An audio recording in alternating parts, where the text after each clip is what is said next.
Le président tunisien Kais Saied a annoncé le 1er mai l'installation d'un comité chargé de rédiger une constitution pour une nouvelle république.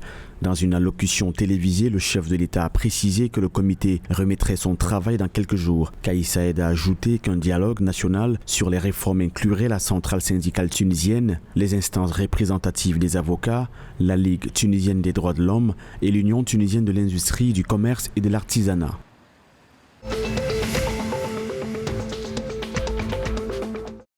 En Algérie, le général de corps d'armée Saïd Chanegria, chef d'état-major de l'armée nationale populaire, a appelé le 1er mai les éléments de l'ANP à déployer les efforts pour préserver la disponibilité opérationnelle et maintenir la sécurité, la quiétude et la stabilité dans le pays. L'officier supérieur a formulé le vœu de voir en cette occasion une opportunité pour tirer du mois de Ramadan tous les enseignements et les valeurs nobles devant renforcer la solidarité et la cohésion du pays.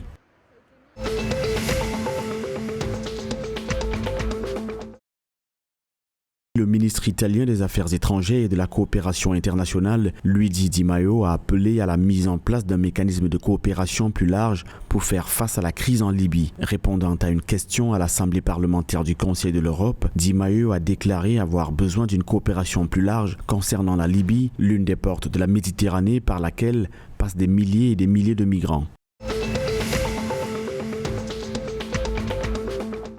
Au Maroc, 29 condamnés dans des affaires liées au terrorisme et repentis plus tard ont été graciés par le roi à l'occasion de la fête religieuse de l'Aïd el-Fitr. Ils ont recouvré la liberté après avoir officiellement exprimé leur attachement aux constantes et aux sacralités de la nation et aux institutions nationales, révisé leur orientation idéologique et rejeté l'extrémisme et le terrorisme.